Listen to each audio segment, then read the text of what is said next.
মানুষ জেগে উঠেছে, হাজার হাজার মানুষ রাস্তায় বেরিয়ে আসছে, লক্ষ লক্ষ মানুষ বের হবে সেদিন খুব কাছাকাছি।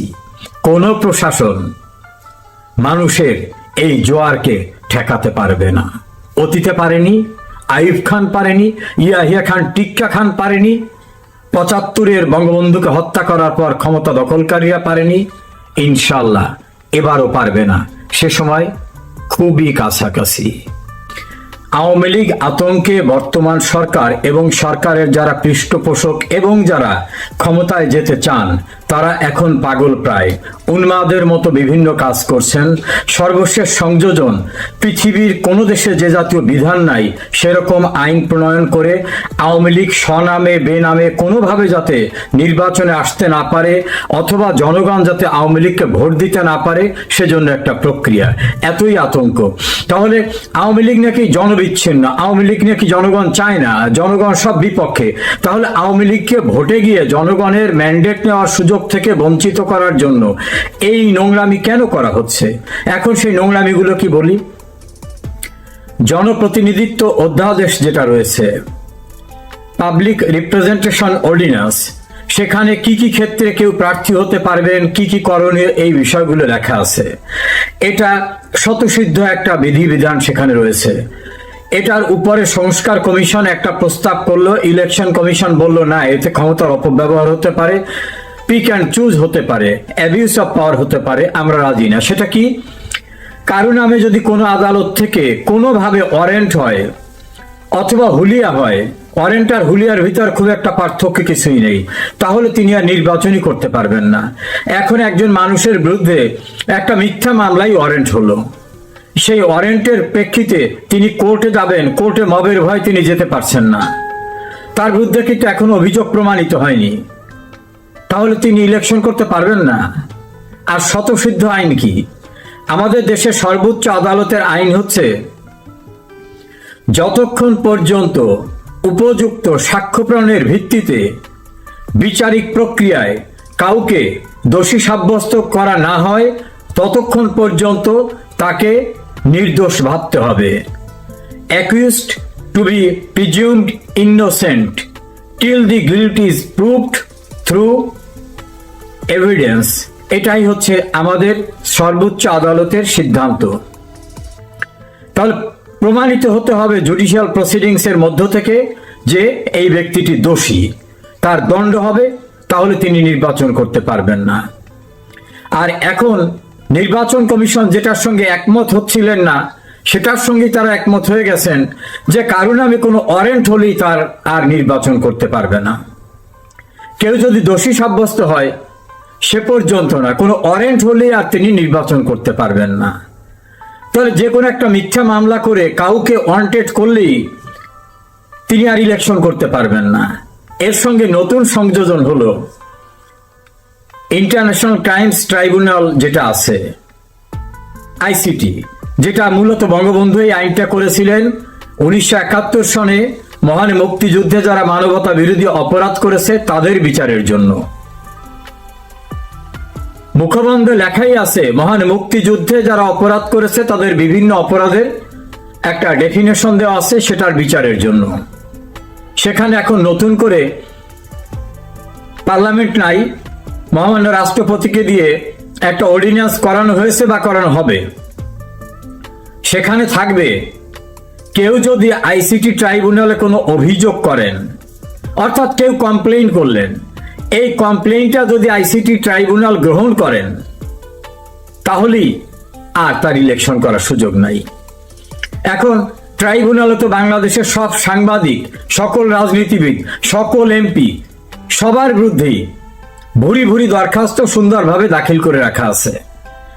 এমনকি যারা দেশের ভিতরে ছিল না কথিত জুলাই আগস্টের সময় তারাও সেই সকল দরখাস্তের অন্তর্ভুক্ত।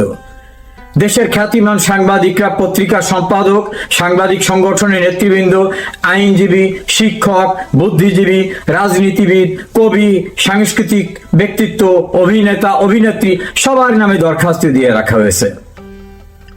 তাহলে যদি ওই অর্ডিন্যান্সের আলোকে আমরা চিন্তা করি তাহলে আর কেউ ইলেকশন করতে পারবে না, কেননা তাদের বিরুদ্ধে ফরমাল দরখাস্ত দাখিল হয়েছে। আর ফরমাল দরখাস্ত দাখিল হওয়া মানেই হলো তাদের ব্যাখ্যায় যে অভিযোগ গৃহীত হলো, এরপর তদন্ত সেগুলো তো অনেক পরের ব্যাপার। তাহলে অভিযোগ হলে আর তিনি ইলেকশন করতে পারবেন না।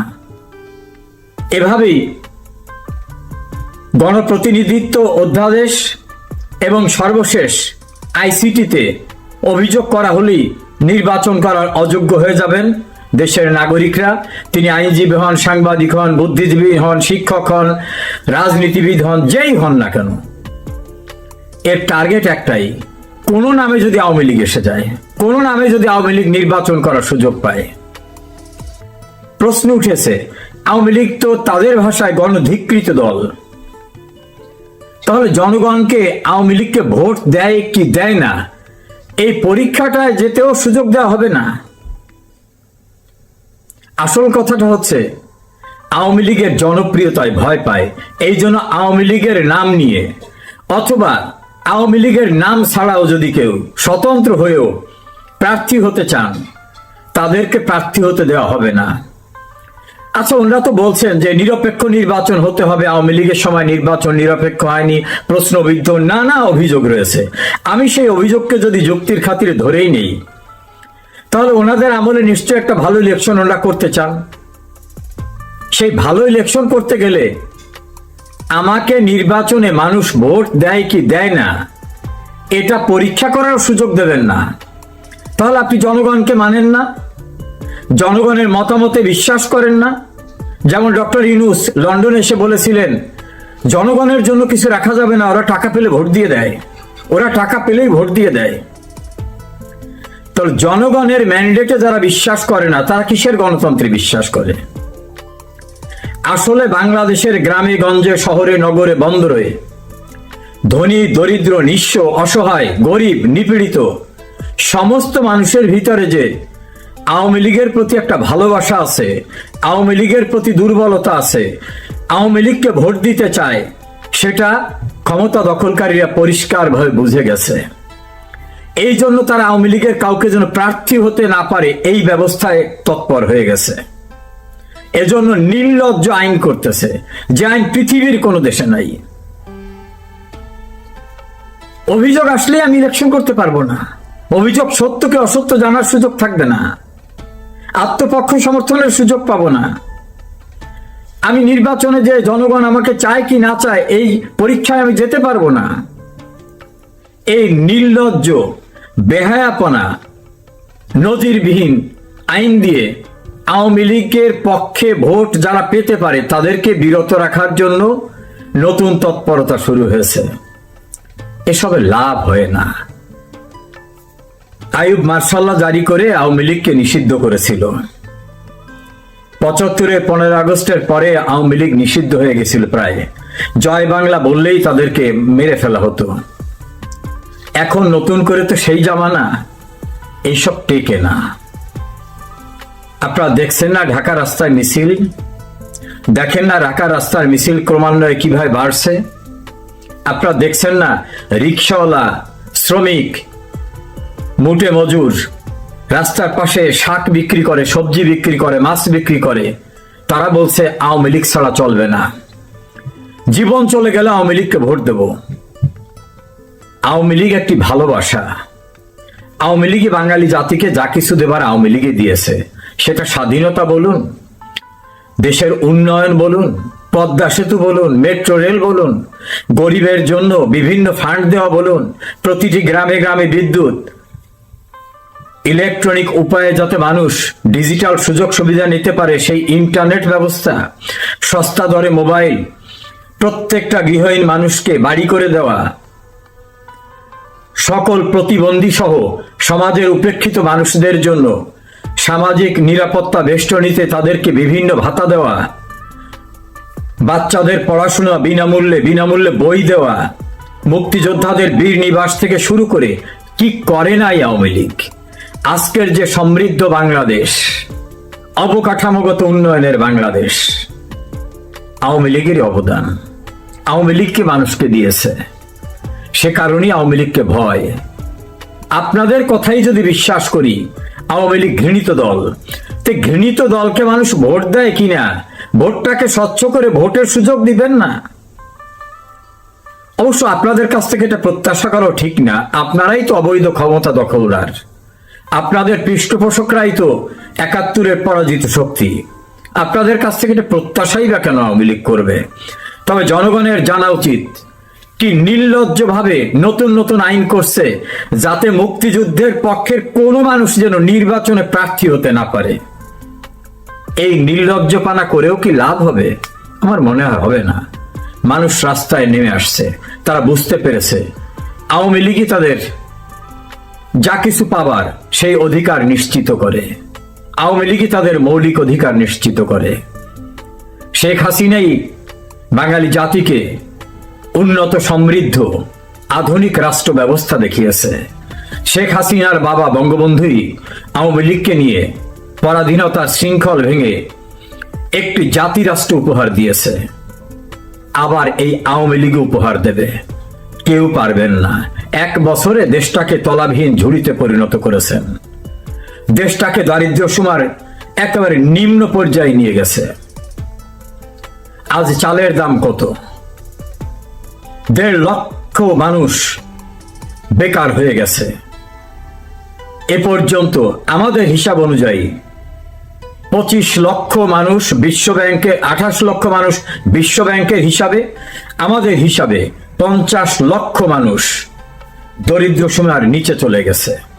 বাংলাদেশ ব্যাংকের রিজার্ভ প্রায় শূন্যের দিকে চলে যাচ্ছে। শিল্প কারখানা, কলকারখানা বন্ধ হয়ে যাচ্ছে। বিদেশে জনশক্তি রপ্তানি বন্ধ হয়ে গেছে। তৈরি পোশাক খাত শুয়ে পড়েছে। বাংলাদেশকে একেবারে নিঃস্ব পর্যায়ে নিয়ে আসা হচ্ছে। তবে একটা উন্নয়ন হয়েছে, ক্ষমতাসীন ইউনূস এবং তার পারিষদবর্গ যত প্রকার লুটপাট করা সবকিছু করে তারা নিজেরা সমৃদ্ধ হচ্ছেন। বাংলাদেশ ধ্বংস হয়ে গেলেও তারা লাভবান হচ্ছেন। আর আইনের পরিবর্তে মবের রাজত্ব কায়েম করছেন, জোর যার মুল্লুক তার। রাস্তাঘাটে মানুষকে পিটিয়ে মারা সহ যত অন্যায় করা সব করছেন। বিচার ব্যবস্থা, আইন শৃঙ্খলা, প্রশাসন সব ধ্বংস করেছেন। এই ধ্বংসকারীদের অপরাধের বিচার এই বাংলার মাটিতে হবে, আমার দৃঢ় বিশ্বাস হবে। তবে দেশের অভ্যন্তরে, দেশের বাইরে এখনো যারা লজ্জায় মুখ খুলছেন না, তাদের আমি বলবো এখন উপযুক্ত সময়, শুধু না শেষ সময়, সোচ্চার হন। এই অবৈধ ক্ষমতা দখলদার, ৭১-এর পরাজিত শক্তি, দেশ ধ্বংসকারী, তাদের বিরুদ্ধে আপনাদের কণ্ঠস্বরকে জাগ্রত করুন। বিজয় নিশ্চিত হবে। এখনো যারা ঘাপটি মেরে থাকেন তারা ভুল করছেন। বাংলাদেশের দিক তাকিয়ে দেখেন, মানুষ জেগে উঠেছে। হাজার হাজার মানুষ রাস্তায় বেরিয়ে আসছে। লক্ষ লক্ষ মানুষ বের হবে সেদিন খুব কাছাকাছি।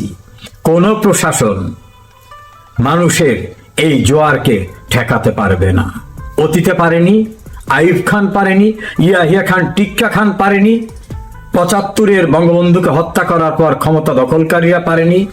ইনশাল্লাহ এবারও পারবে না।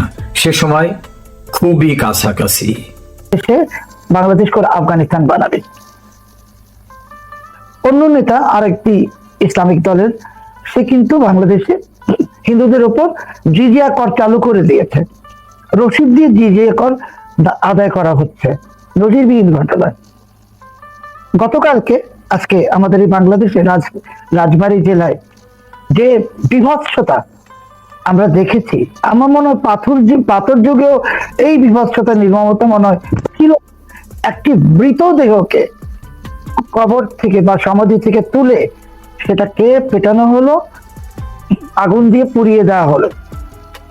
তাহলে এই যে ইউনূসের যে অপশাসন, ওরা প্রথমেই বঙ্গবন্ধুর ভাস্কর্য ভাঙলো, তারপর মুক্তিযুদ্ধের ভাস্কর্য ভাঙলো, ৩২ নম্বরে ওরা হামলা করলো প্রথমবার।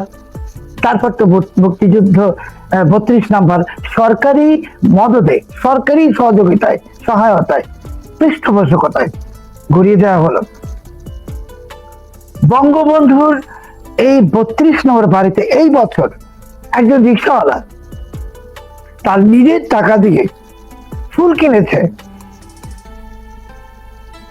ভালোবাসা জানাতে, শ্রদ্ধা জানাতে। আপনি 32 নম্বর তো একটা ভবনের নাম না, 32 নম্বর হলো একটি স্বাধীনতার বাংলাদেশের মুক্তিযুদ্ধের প্রতীক। আপনি ভবন ভেঙে দিলে খুব সমস্যা তো নাই। আপনি 32 নম্বর ভেঙেছেন মানে সারা বাংলাদেশে আপনি 32 নম্বর ছড়িয়ে দিয়েছেন।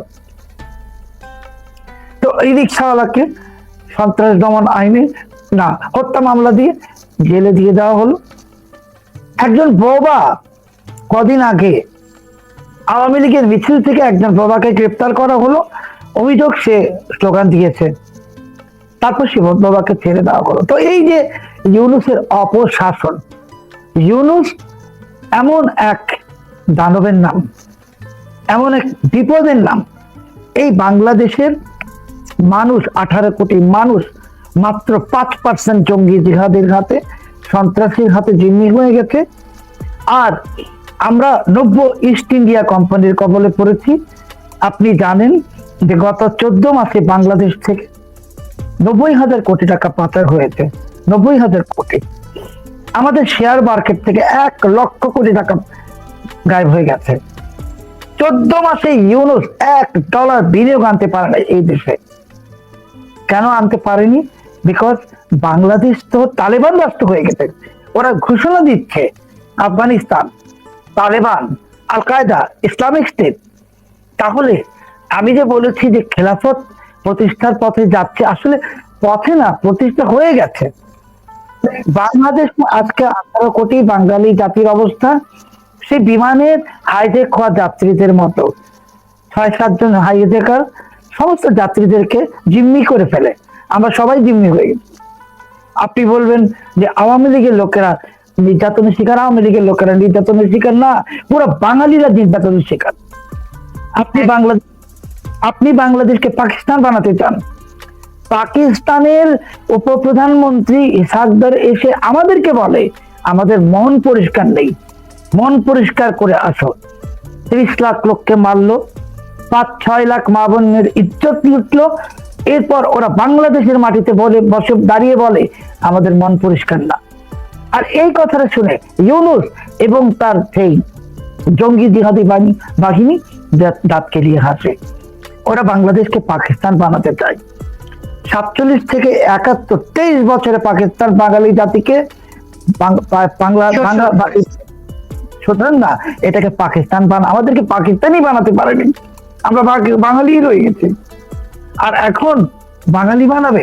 আপনি জানেন আমি বিভিন্ন টেলিভিশন চ্যানেলে বলেছি, এইবার এই বাংলার মাটিতে পাকিস্তানের পাপের সন্তানদের কবর হবে, অথবা আমরা বাঙালি 18 কোটি চাঁদা তুলে এই পাকিস্তানের পাপের সন্তানদেরকে জাহাজ বোঝাই করে ওদের বাপের দেশে পাঠিয়ে দিব। আমি একটা প্রাসঙ্গিক প্রশ্ন চাই, প্রশ্ন ঠিক আপনার সাথে শেয়ার করতে চাই। দেখেন, বাংলাদেশের ঘর থেকে একটা মানুষ ঘুম থেকে ওঠার পর বাংলাদেশের যে প্রান্তেই সে যাক, সেখানেই কিন্তু বঙ্গবন্ধু কন্যা মাননীয় প্রধানমন্ত্রী শেখ হাসিনার উন্নয়নের ছোঁয়া রয়েছে। তিনি বাংলাদেশকে এমন করে সাজিয়েছেন, এমন এক উন্নয়নের মহাপরিকল্পনায় নিয়ে গিয়েছিলেন যে আমরা প্রতিটি মানুষ কিন্তু সেই উন্নয়নের মধ্যে দিয়ে আমাদের জীবন যাপন প্রণালী, আমরা কিন্তু একটা অন্যরকম জীবনযাত্রায় ভাসছিলাম। আমাদের সবার জীবনের মধ্যে কোনো হাহাকার ছিল না। মুক্তিযোদ্ধারা তারা যেভাবে বাংলাদেশে ছিলেন, মানে আমার কাছে মনে হয় যে মুক্তিযুদ্ধ, বাংলাদেশের ইতিহাস, সংস্কৃতি, আপামর জনসাধারণ এবং অবশ্যই নারীরা সবাইকে যেন মানে সুরক্ষিত করে মায়ের আঁচল দিয়ে তিনি আগলে রেখেছিলেন বঙ্গবন্ধু কন্যা। এবং তিনি যুদ্ধাপরাধীর বিচার করেছিলেন, তিনি স্বাধীন চেতা ছিলেন, দেশপ্রেমিক ছিলেন।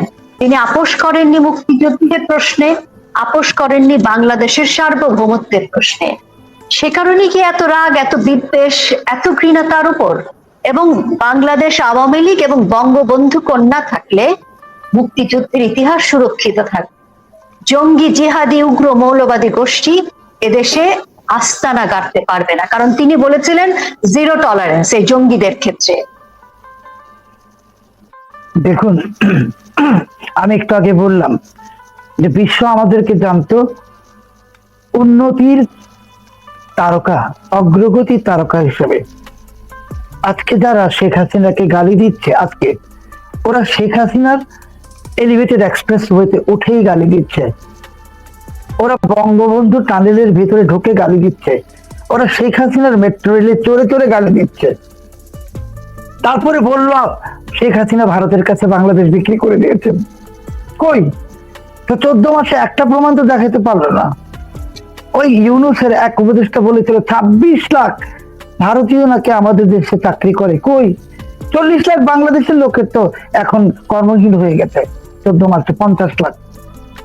তো শেখ হাসিনা একটা কথা তো বলেছিলেন যে একটি দেশ সেন্ট মার্টিন দ্বীপ চায়, সেটা দিলে তারা তাকে আজীবন ক্ষমতায় রাখবে।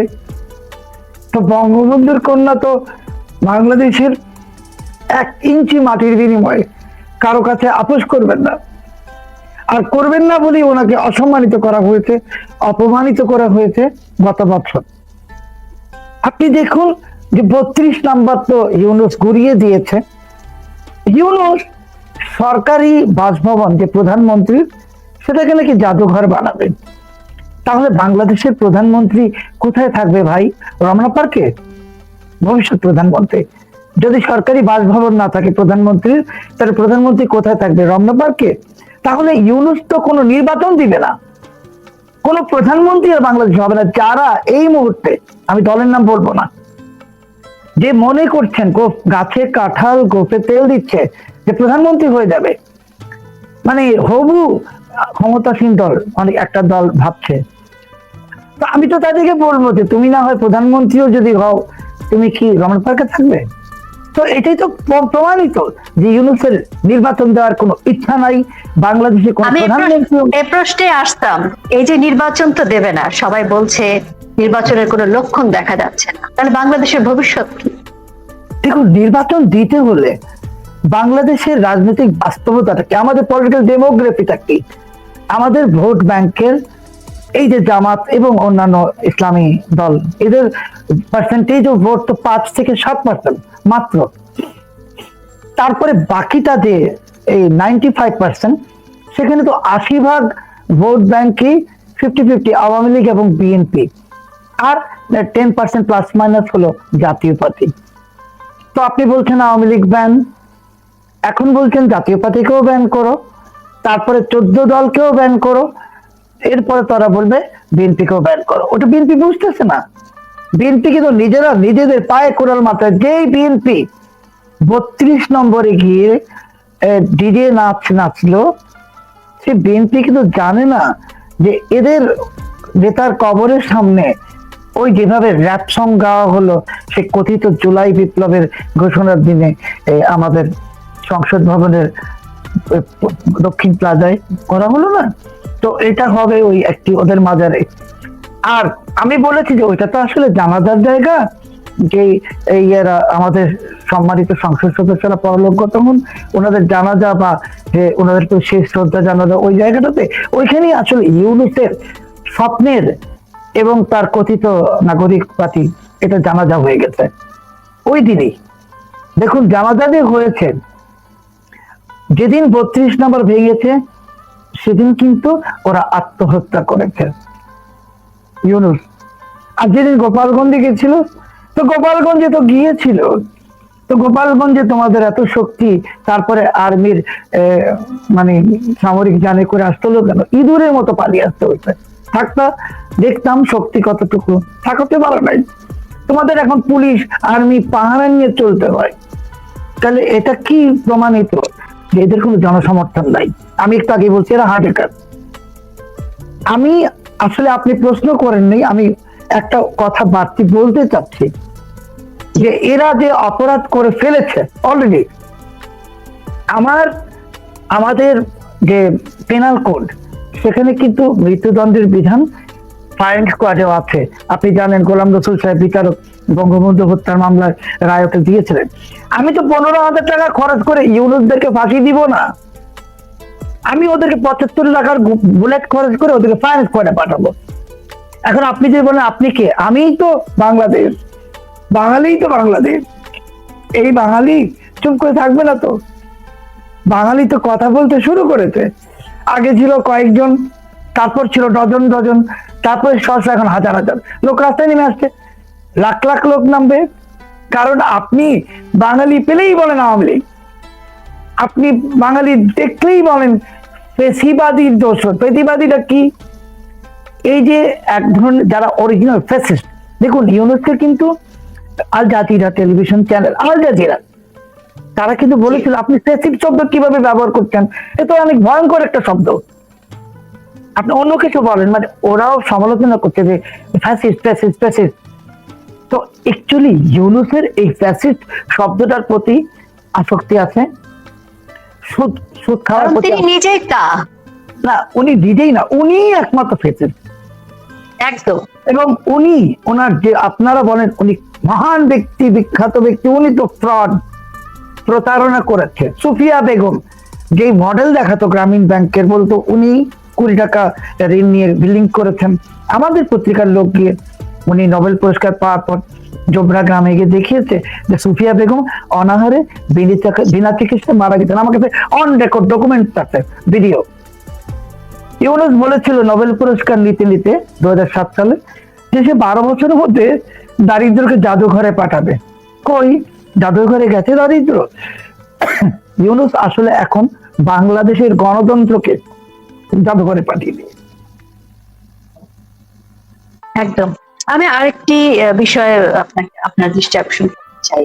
সেটা হচ্ছে যে আমরা দেখছি যে বাংলাদেশে 5 আগস্ট পরবর্তী সময়ে একদম কিশোর থেকে শুরু করে সকল মানুষের মধ্যে, মানে বিশেষ করে যাদেরকে তারা ব্যবহার করেছে জুলাইতে এবং এখনো ব্যবহার করছে, এবং যে সকল জঙ্গিকে কারাগার থেকে বের করে দিয়েছে, জঙ্গি, সন্ত্রাসী, আসামি, মোস্ট ওয়ান্টেড ক্রিমিনাল, কেউ কিন্তু আর কারাগারে নেই। কারণ কারাগারে এখন আছে শিল্পী, সাহিত্যিক, কবি, সাংবাদিক, বুদ্ধিজীবী এবং আওয়ামী লীগের নেতা এবং সমর্থকরা।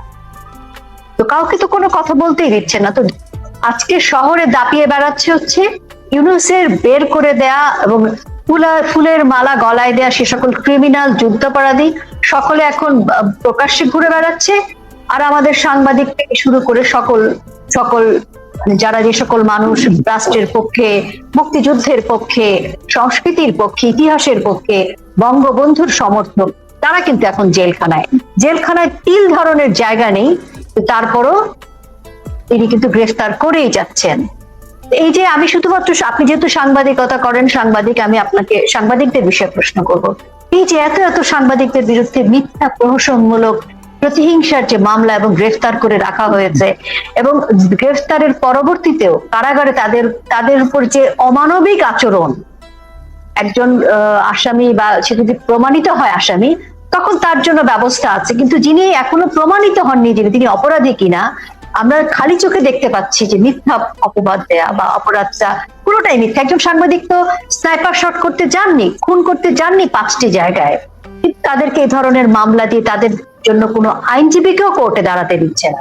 এবং জাতীয় আন্তর্জাতিক সকল মানবাধিকার সংস্থাও অদৃশ্য কারণে নিশ্চুপ রয়েছে।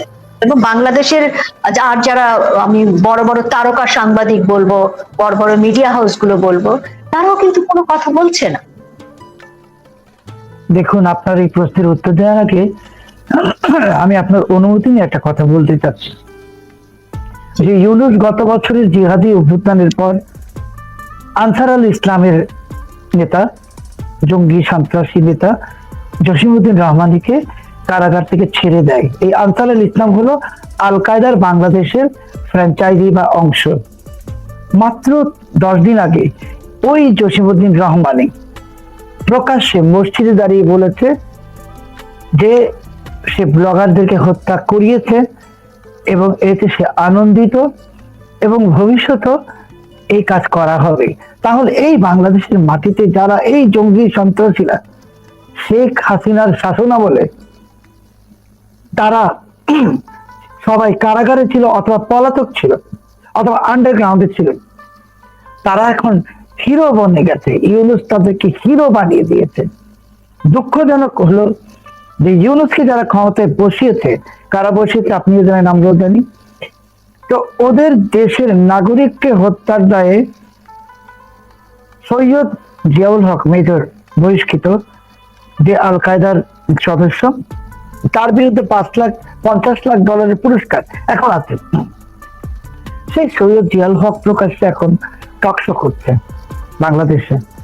মার্কিন যুক্তরাষ্ট্র তো আসলে দেউলিয়া হয়ে গেছে নৈতিকভাবে। আর আমি একটা কথা বলবোই, যে শেখ হাসিনা এখন যে 14 মাস নেই, মানে আপনার ঘরে যখন মা থাকে বা বাবা থাকে, আপনি তো ফিল করেন না যে গার্জিয়ান জিনিসটা কি। যখন বাবা না থাকে, মা না থাকে, তখন বুঝতে পারেন। তো শেখ হাসিনাকে তো আল্লাহ বাঁচিয়ে রেখেছেন, এবং ওনার যে অভাব সেটা বাংলাদেশের মানুষ ফিল করছে। এখন বাংলাদেশের মানুষ যারা মধ্যবিত্ত আমাদের মতো, যারা সপ্তাহে 5 দিন মাছ মাংস খেত, ওরা তখন আলু ভর্তা খায়। আলু ভর্তা 71 সালের মতো অবস্থা, মুক্তিযুদ্ধের সময় আমরা আলু ভর্তা খেতাম, একই অবস্থা। আর শেখ হাসিনার কথা মনে করে বাজারে যায়, জিনিসের দাম বেশি, শেখ হাসিনার কথা মনে করে। রাতে রাস্তায় বের হয়, ছিনতাইকারীর কবলে পড়ে, না হয় চাপাতির কোপ খায়, শেখ হাসিনার কথা মনে করে। বাংলাদেশ আজকে বাঙালি জাতির অভিভাবকহীন হয়ে পড়েছে। আমি তো অসংখ্যবার বলেছি যে শেখ হাসিনা যেদিন বাংলাদেশে ফিরবেন, সেদিন কোনো রাস্তা দেখা যাবে না, শুধুই ফুল, শুধুই ফুল। আর সাংবাদিকদের কথা বললেন, ধরুন ওই যে মঞ্জুরুল আলম পান্নাকে হেলমেট পরিয়ে, লাইফ ভেস্ট পরিয়ে জঙ্গির মতো, অপরাধটা কি? সে মুক্তিযুদ্ধের পক্ষে কথা বলেছে। ইউনূসের শত্রু তো মুক্তিযোদ্ধারা, ইউনূসের শত্রু স্বাধীনতার সপক্ষ শক্তি, ইউনূসের শত্রু আমাদের মতো অসাম্প্রদায়িক লোকজন। কারণ ইউনূস নিজে পাকিস্তানের, এটাকে ইংরেজিতে বলে, আমি বাংলা শব্দটা ইচ্ছা করেই বলবো না, ইংরেজিতে বলে ল্যাপডগ, পাকিস্তানের ল্যাপডগ ইউনূস। সে এই দেশে বসেছে, এই দেশকে ধ্বংস করবে। পাকিস্তানের একটা এজেন্ডা আছে, বাংলাদেশকে ওরা, পাকিস্তান যেমন একটি ভিখারি রাষ্ট্র দেশ, তাদের ভিক্ষা করার বাকিটাও নাই, ওরা বাংলাদেশকেও একই জিনিস বানাইতে চায়, 71-এর প্রতিশোধ নিতে চায়। 71-এর প্রতিশোধ নিয়ে বাংলাদেশকে একটি কবরস্থান বানিয়ে এরা ইউনূসও পালিয়ে যাবে, পালানোর চেষ্টা করবে, এবং পাকিস্তান এখান থেকে চলে যাবে। আমাদেরকে প্রতিশোধ দিতে চাচ্ছে, বাঙালি জাতিকে শিক্ষা দিতে চাচ্ছে। সেই শিক্ষা দেওয়ার যে এজেন্ট, সেটা এজেন্সি নিয়েছে ইউনূস এবং তার জঙ্গি জিহাদি। দেখুন জামাতে ইসলামী, ওরা কি ক্ষমতাসীন দল? একদমই না। তাহলে জামাতের নেতারা কানাডা যাবে, বা জামাতের কয়েকজন সদস্য কানাডা যাবে, তাদেরকে ভিসা দেওয়ার জন্য আমাদের পররাষ্ট্র মন্ত্রণালয় কি করে? কানাডিয়ান হাইকমিশনকে চিঠি দেয়। বা যে অ্যাটর্নি জেনারেল বাংলাদেশে এখন আছে, যে সে তো একটি রাজনৈতিক দলের নেতা ছিল, বা ওই যে আন্তর্জাতিক কি অপরাধ ট্রাইব্যুনালে যারা, ওরা কারা আমরা জানি না, ওদের রাজনৈতিক পরিচয় কি? এবং দেখুন শেখ হাসিনা সন্ত্রাসের বিরুদ্ধে যে জিরো টলারেন্স, যেটা আপনি বললেন, করেছেন। তো এখন ইউনূস কি করছে? যারা সন্ত্রাসের বিরুদ্ধে অবদান রেখেছে, ডিজিএফআই, কাউন্টার টেরোরিজম ব্যুরো, তাদের প্রত্যেককে বাছাই করে করে মামলা দিচ্ছে ইউনূস। কি মামলা? মানবতা বিরোধী অপরাধের মামলা।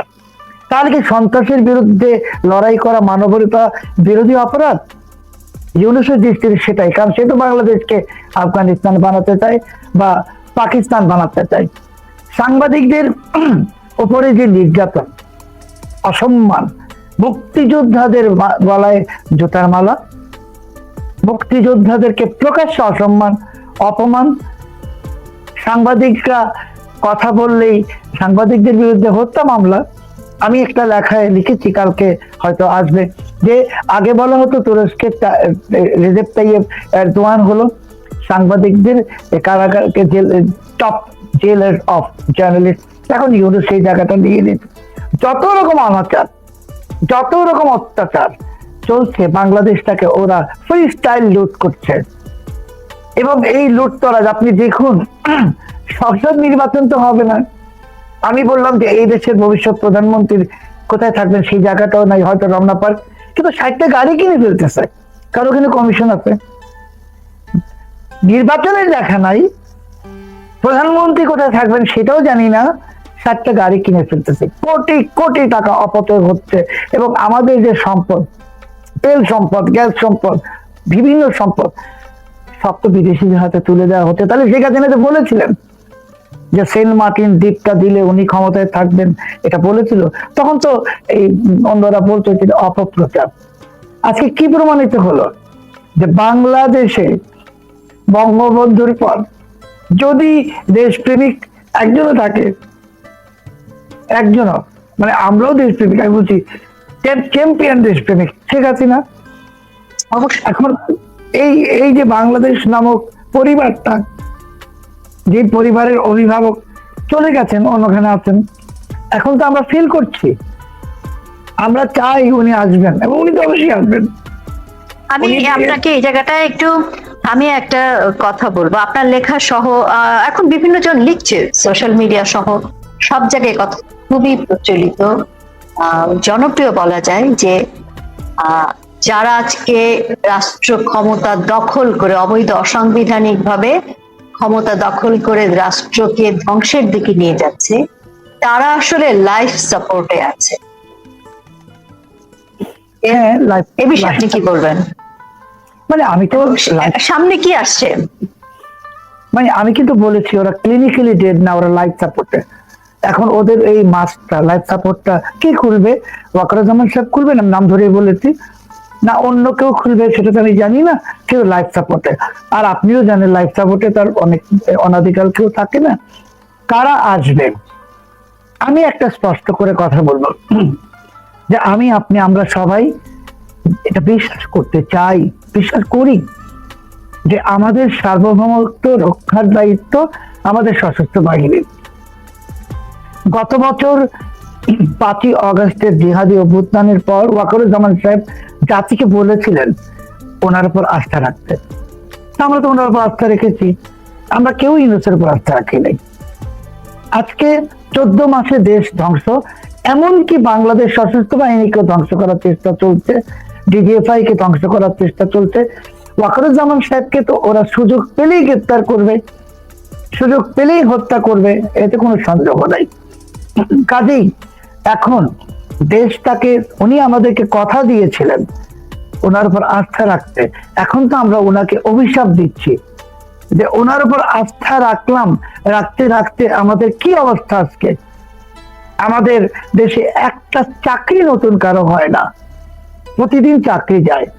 গরিব মানুষগুলো, গার্মেন্টস আপনি দেখেন তাদের কি অবস্থা, মিল কারখানায় কি অবস্থা, ব্যাংকে এলসি খোলা যায় না, ব্যাংকে ডলার রিজার্ভ নেই। এই অবস্থায় আমার মনে হয় যে আসলে তো মানে আমাদের বাঙালি জাতি, তো আমরা তো বাঙালি জাতি তো চুপ করে থাকার জাতি না, আর এই জাতিকে দমানো যায় না, তো জেগে উঠবে অচিরেই হঠাৎ আমরা করে। একদম একদম একদম শেষের দিকে, যদি আপনি 1 মিনিটে লাস্ট কিছু বলতে চান। লাস্ট বলবো একটা কথাই, যে দেখুন মানে অন্ধকার শেষ হয়ে গেছে, আমরা কিন্তু এইসব আলো দেখছি, এবং এই আলো আরো প্রস্ফুটিত হবে ধীরে ধীরে। মানে ধীরে ধীরে বলতে আমি কিন্তু সপ্তাহ, মাস বোঝাচ্ছি না, দিন, ঘন্টা।